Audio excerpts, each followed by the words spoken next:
Hey, this is Chris with Phoenix Gaming. Today we're going to get our first look and reactions. We're going to do our review on this Quar's War. Before we begin, here's some announcements. First of all, thank you for watching. Like and subscribe if you like getting this kind of content. That being said, Trench Crusade will be on deck for a review. We've got a couple locals who have backed the Kickstarter. We're all going to get together and get it all worked out so we can get a review on that. Conflict 47 will have one coming up, and then our Firefight series will continue with The Plague. And then, as always, big shout out to MGC, militarygamingcommand.org. Check them out, see what they are about. As always, we're going to do a quick overview of what we do when we do our reviews and what we're looking at. We rate everything on 1 to 5, and 1 is this is absolute, trash, bottom of the barrel. 5 is pinnacle of gaming perfection. First thing we look at is ease, and it's not just the simplicity of the game itself, but is it also easy to get into? Do you need to build a bunch of models? Do you need to establish a big community? All kinds of things go into that. Is the rule book structured in a logical manner? Then we look at interactivity. Is the game interactive? Are there a lot of mechanics that override another player's ability to interact or play? And then we look at investment. Is it worth the financial investment? Is it worth the time investment? Is the game hard to learn? Does that learning curve make it not worth the time investment? Is the game's community so small that you have to really think about whether or not you want to invest any time or money into it, especially if it already has a barrier for entry that's really high? And then fit and finish, are the models nice? Terrain, any kind of products that are associated with it. Like does it have hardback books? Are they very nice with artwork? All this kind of stuff. Do the models paint well? Do they look good? All these kind of things go into it. And then one last thing before we dive in.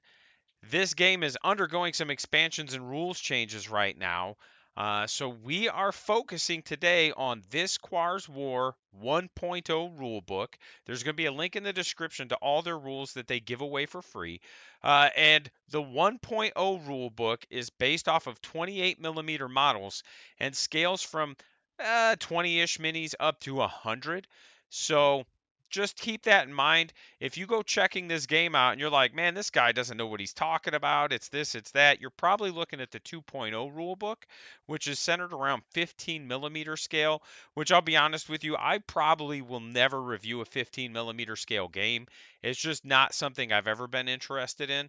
And then there's also a skirmish game that you can check out as well, and we may do a review on that at some point. But for now, we're going to do the 1.0. Let's talk about what is this Quar's War. It's really just a World War I historical system kind of in disguise. I'm not going to dive into the fluff and background of the game. There's a lot of sites out there, and you can find your own information on it. As always, a lot of my reviews are going to be coming from a more rules and like gameplay standpoint. I don't like to review things based off of their background. I'd rather just tell you, hey, this game's fun to play, and then if you like the background, that's on you. I will tell you the universe is centered around those handsome little fellows down there in the corner, so if you like the way they look, there's going to be links to those in the description as well. And then the game itself is actually more about command and control than model removal. And it's designed 1.0 is designed to be an actual war or battle game. It won't scale down. There is, like I said, a skirmish game. And then there's 15 mil if you wanted to really scale it up. The one thing I'm going to say is I'm going to reference how kind of strange the rules are, or at least were for me the first time I played it. We're going to walk through some of the game structure and how everything works at the end of the video so we can just do it all at once. So if that's something you're interested in, make sure you hang out to the end and we can kind of go through that. Quar's War ease factor. The mechanics of the game are very similar to other games, but they're implemented in kind of a different way. They aren't hard or difficult. They're kind of in that middle ground where it's not so easy that it's hero clicks, but it's not so complicated that you're having to constantly reference rules every 5 minutes. I would put it right in that middle ground of ease of play.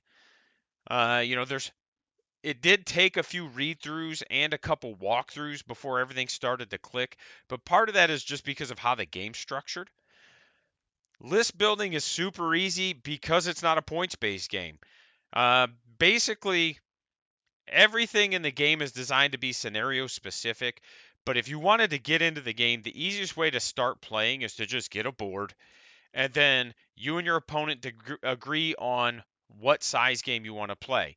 There's companies, there's sections, there's squads. I would, if you've never played before, I would just start with one section and I'm going to use more generic terms. They have their own jargon for the game, but a section leader, which I'm going to call a platoon leader, right? Coming from an American military perspective, the section leader is going to be like your platoon leader, and the platoon leader is going to have two squads, and each squad's going to have a squad leader. The squad leaders are called yaw drills. The platoon leaders are called is caretons or is certains. I'm not really sure if it's a hard or a soft C. It doesn't really matter. And then you've got a company commander as well, who's just called a careton or a certain. Again, I'm just going to call them company commanders just for simplicity's sake. But if you wanted to jump into the game, you could both be like, hey, I'm going to get this platoon leader, I'm going to get these two squad leaders, and I'm going to get my two squads to go with them, and then you just put them on the table. They are loadout locked. Everybody in this game is a Quar, similar to how everybody in Bolt Action is a human. So a lot of your stats are going to be very similar. The rifles might be a little different from one army to the next, but overall, everything kind of is balanced to some degree simply because everything is just Quar. You don't have space elves trying to balance with space dwarfs, trying to balance with this, trying to balance with that. So I'll be honest with you, things are going to probably feel a little samey. So if that's not your jam, just a heads up there. But what that does mean is because it's not points based and you can just find your unit loadouts and stuff, it's very quick and easy to get models on the table. And like I said, the easiest way, like when I played it, I did two walkthroughs, one with my son and one with my daughter, and both times we just did one platoon leader, two squads. Everybody just had the same rifle for simplicity's sake, and we just walked through the game just to get the core mechanics. And that does make it quick and easy to get models on the table. Absolutely. And I will tell you the rules. PDF for 1.0 is free on the website. Reading it only costs time, which is pretty nice. And most of their games for Quar are free. I think there's one that they charge for the PDF, and that's because it's based off of a licensed system. I haven't built any of the models yet, but I have built other Wargames Atlantic plastics, and I would call Wargames Atlantic kind of middle of the road in terms of their simplicity to build. And it's not that their models are necessarily hard, it's that you have to pay a lot of attention on what you're doing because you might have like left arm A and left arm or left arm A and right arm A.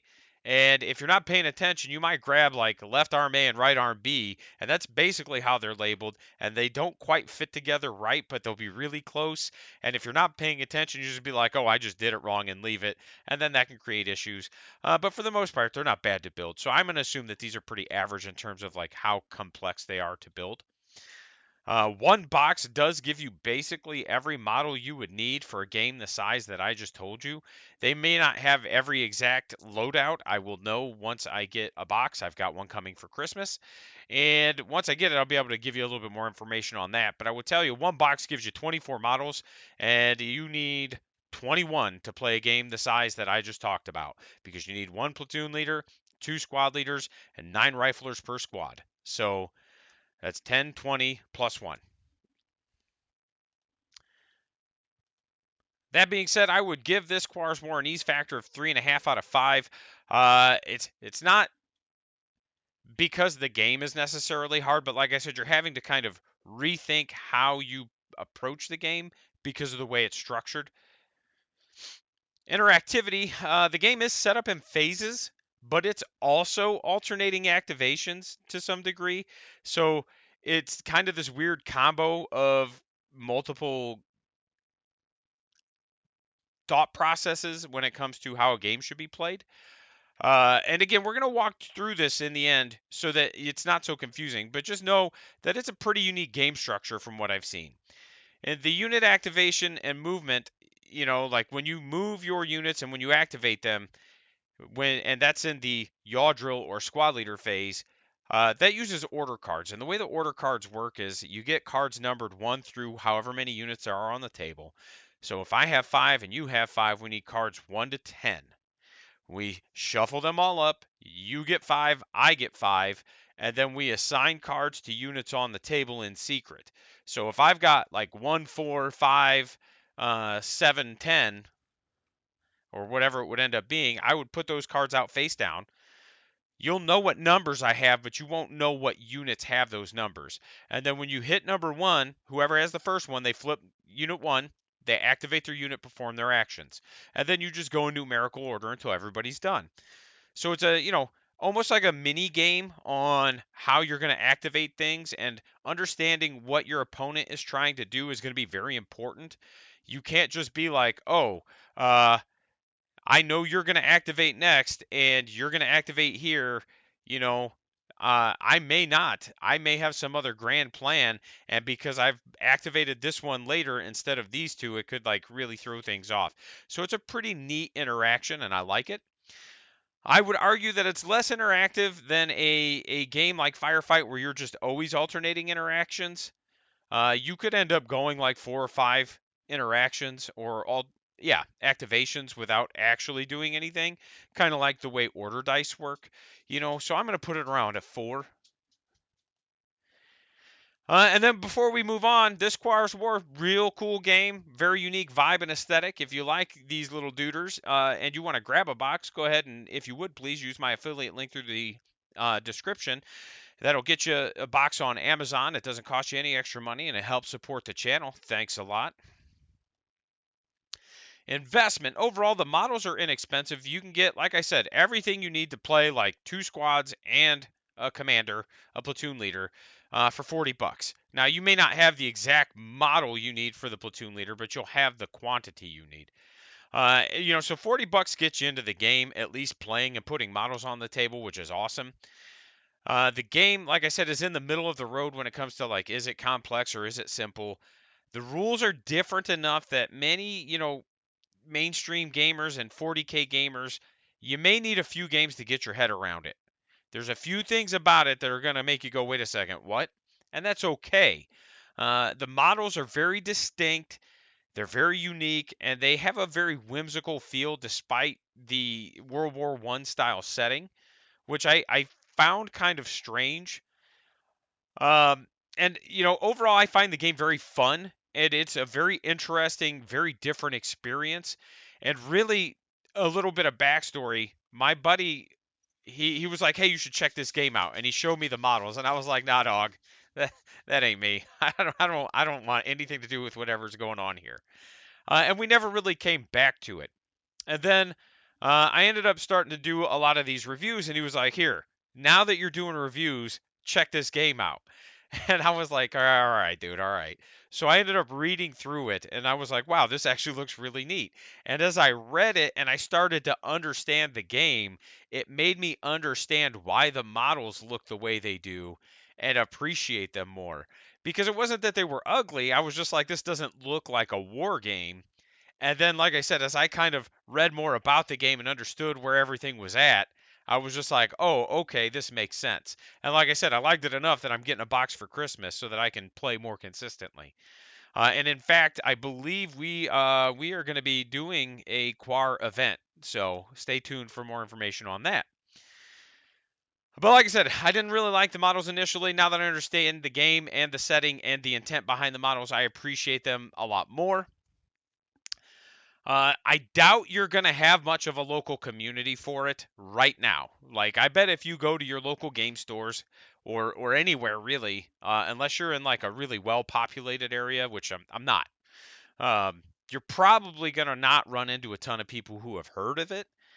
Now that could be, don't mistake this for meaning like, oh, nobody's ever heard of this game. It's more just, I'm speaking from the perspective of somebody who's constantly fighting against the Warhammer 40K dominates everything, which is kind of what my region is. So I have plenty of locals who haven't heard of Firefight. I have plenty of locals who haven't heard of a lot of different games. So I wouldn't be surprised if you like bring your Quar out and nobody knows what they are.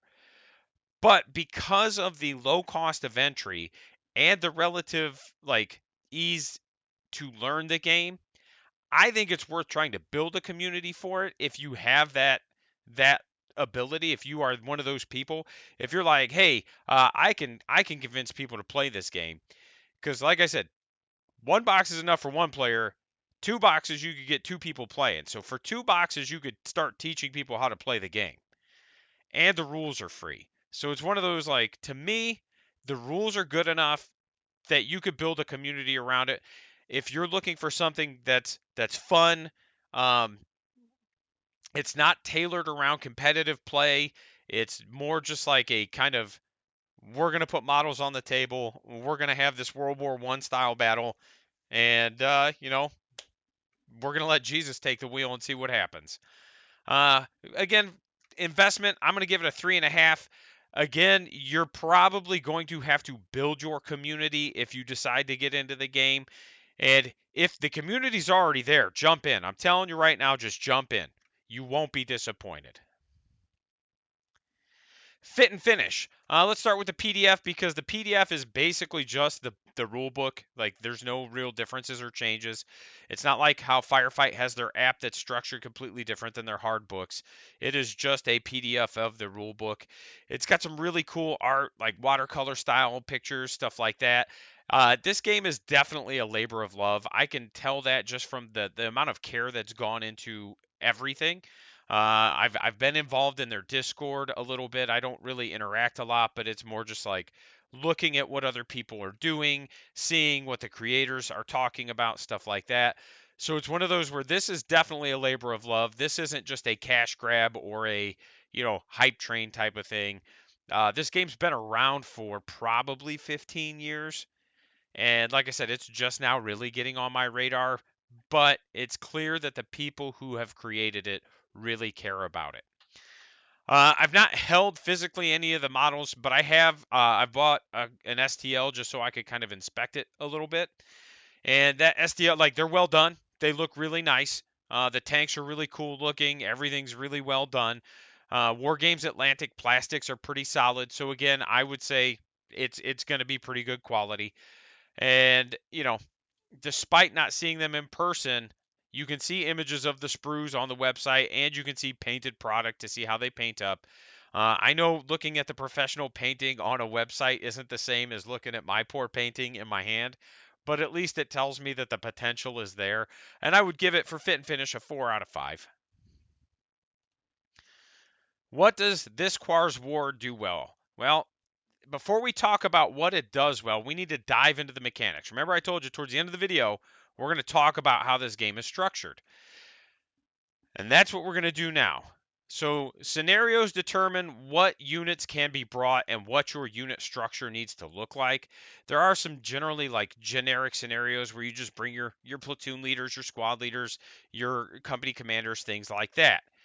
But, it's basically like, if you play this army, this is what you get to bring. If you play that army, this is what you get to bring.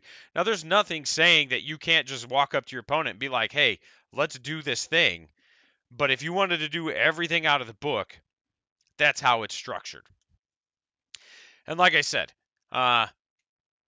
everything has mandatory loadouts. So there's no, like, do I give this guy a flamethrower for 3 points? Do I give this guy a rocket launcher for 4 points? It's, this is what they get. So again, it makes it a little easier because you don't have to think about any options. Now, they do have different tools for different jobs, and that's important to note. But overall, the game is structured so that you're playing with an army. You're not playing with a collection of models that move around on the table. It is an army, which is really cool, and the rules do a great job of supporting that. The game has turns just like any other game, but the turns are broken up in 3 phases. You have your company commander phase, or your Keratin phase, which is movement.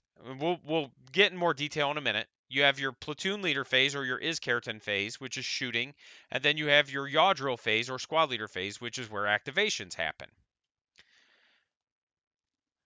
So in the Keratin phase, the scenario dictates who does this first, but one player places arrows next to each section. So and you have coherency. So, like, your squad leaders have to be within 12 inches of your platoon leader, who has to be within like 18 inches of your company commander. So, you have this chain of coherency that your officers need to maintain, and then your squads have 2-inch model coherency as well, kind of like how 40K does it.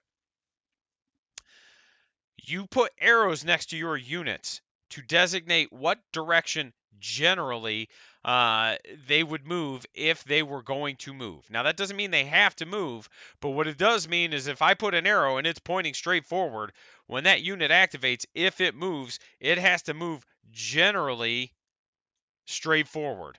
It doesn't have to move like exactly as the arrow. It says generally in the rules, so but I couldn't go this way if I was moving that way, right? If my arrow's pointing north, I can't move south. So you have to predetermine what direction each units are going to move. Then the other player does the same thing. After you do that, you move to the is keratin phase, and it's basically structured the same, but instead of movement tokens, you pick shooting targets. So you might say, well, this squad is going to shoot at that unit. That squad is going to shoot over here. And you don't have to pick units as targets. You can pick terrain, you can pick parts of the board, it doesn't matter. But you can't shoot at anything other than what you've picked as your target. Now, there, of course, are some exceptions, but we're not going to dig into those because they aren't really important as it pertains to the structure of the game. So, keratin phase, you predetermine what direction units will move if they move. Is keratin phase, you predetermine what units will shoot at if they shoot. And then in the yaw drill phase, you use your activation cards, and then you activate your units in order, and then perform those actions. So it's not a game you can really play reactively the way you could like a Warhammer or even like a firefight. Like, oh, I just watched you do this and I'm immediately going to do that because I have to tell you and you have to tell me what direction things are moving before anything moves. So it's kind of a weird game that's going to require a lot of planning and forethought if you really want to, like, be, I don't want to say good, but just not getting shot off the table constantly. And then the other thing is how damage resolution works, how things get picked up from the table. It's kind of a weird system because it uses D6s, but your hit rolls will only ever hit on sixes. That's it. There's no modifiers for the hit rolls. You can't be like, oh, I steady aim and get +1 to hit. Now I hit on fives. Nope. You just hit on sixes. Now, there's some nuance to that in terms of like you have regular dice and lethal dice, but we're not going to dig into that for now. All you need to know is you only hit on sixes. Now, your cover and other modifiers like that create these things called condition shifts. And everybody's state is basically condition shift 0. So your condition starts at 0, and then cover would make you condition 1. When you're condition 1, when I roll to shoot you, if you're condition 1, my sixes hit, but my ones cancel out my sixes. So condition 2, let's say you pop a smoke grenade or you've sprinted because sprinting causes a condition shift. So you've sprinted from one piece of cover to another, and now you have condition shift 2 because your condition 2, ones and twos cancel out my sixes, so you're not very likely to get any hits on me. So the game's not super lethal if you understand how to use cover and how to use your mobility and movement to prevent from getting shot off the table. However, that being said, most of your rifles are going to throw 2 dice each in a 10-man squad. If you're not using cover, you're going to average picking up 3 bodies every time I shoot you. So just because it's not lethal if you understand how to play doesn't mean it's not lethal at all. And then what really the game is about is when you kill models, you add suppression points to the unit. And then as you bank suppression points, you can break units. And that's one thing we're going to touch on in a second because this is something I think the game does very well.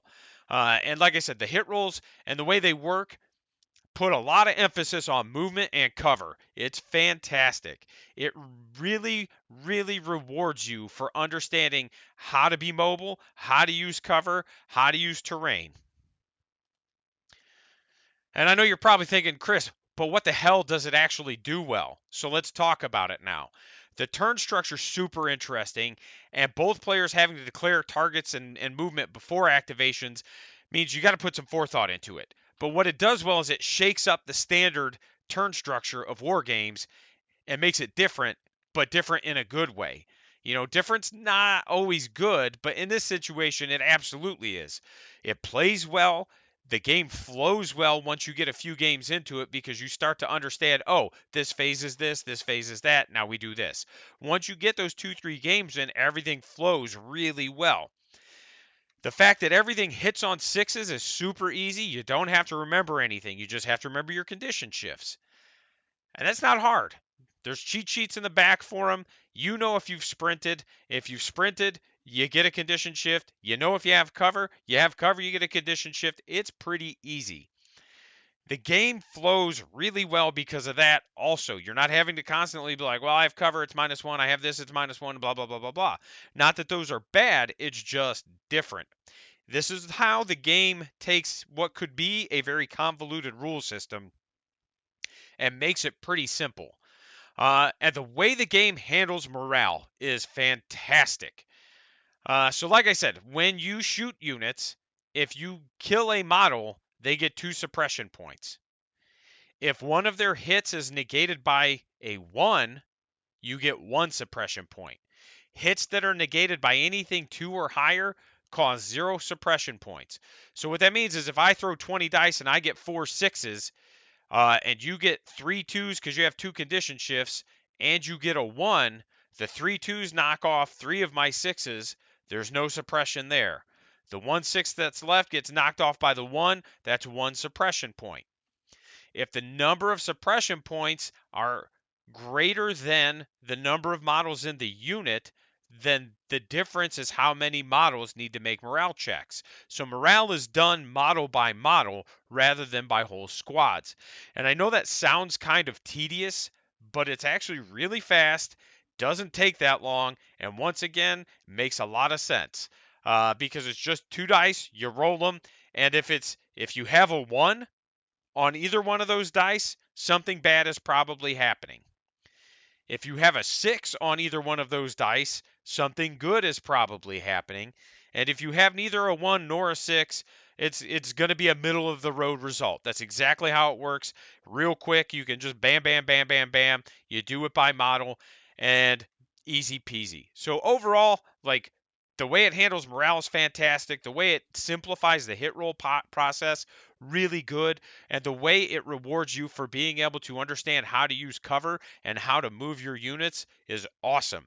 This is definitely a game that's going to be won and lost because you didn't use cover, because you didn't implement, you know, sprints or smoke grenades or things of that nature effectively. It's not going to be a game where you lose because somebody's got the 5 command point wombo combo and they just beat you. You know, this is a game where it's won and lost by you. And I really appreciate that. What could it improve on? Well, I will tell you the 1.0 rulebook, the one we're talking about, is structured kind of weird. There's a lot of bouncing around that happens, searching for specific rules. You know, things that I think should be in one place are in an entirely different place. Like when we're looking at how to place the movement tokens, it just says like, commanders place movement tokens, and I'm like, okay, but how? Well, it's in the scenario rules. It's like right before all the scenarios, it kind of walks you through it. So rather than put it up where the phases are and they've already broken down what you do in the phase, they decided to not put it there and put it with the scenarios. So again, it's just like little things like that that just make it a little harder to kind of learn the game because you're constantly going, where is this? Where is this? Where is this? Army lists and the way armies are structured really needs to have its own section that's really easy to find. In the book, it's kind of, I don't want to say buried, but it's kind of buried with some fluff. And honestly, if you didn't know what you were looking at, it'd be real easy to just be like, oh, yeah, you're just giving me background for each army. But that's not what's happening. They're actually telling you this is what your army looks like. But if you look at like even some of the older Warhammer codexes, they do the same thing. They're like, this is what this unit would look like, or this force would look like. But they don't actually mean you should play it. They're just telling you what it is. Well, in this is actually what you play. So it's just one of those where if you don't know what you're looking for, that can get a little confusing. And then there's already supplements that have come out. I say already, but like I said, this game's been out for 15-ish years. And that's to like bring in armor and tanks and all these other things. And hopefully they do some sort of consolidated rule set where they just bring it all together. I don't know what the plan is for the 28 millimeter game. Honestly, I think it's fantastic the way it is. Uh, Hopefully, if they do change anything, it's nothing drastic. I haven't looked at all the supplement books though, so maybe there's something in there that I'm like, ooh, that's not so good. But the core rules are great, and they really don't need anything other than just like cleaned up. Final verdict: this Quar's War is a unique game experience, and it's not like anything I've played yet. And like I said before, different, not always good, but in this case, really, really good. The gameplay flows very well. Takes probably 2 to 3 games to get core mechanics to feel natural and just like understand how the game works. And a good example of that is I walked through with my daughter who's 13. We walked through a game, and by the end of the game, she was starting to kind of understand how and why things were the way they were. When I was like, hey, I've got cover, your ones cancel out. The first time we walked through that, she was just like, this doesn't make sense. But after we shot each other a few times, it was just like, oh, okay, I understand now. So and like I said, the rules maybe need cleaned up, formatted a bit better, but that's a minor gripe. But overall, I think it does a great job of creating a war game that takes the focus off of model removal and places it on command and control. And I would give it a 4 out of 5. Hopefully, you enjoy the video. And stay tuned for the first in the Plague series coming up. Probably Friday would be my guess, maybe Monday, and I owe you all a news video. So, again, all the links for the rules and stuff are going to be in the description. Thanks a lot. Hope you enjoyed it.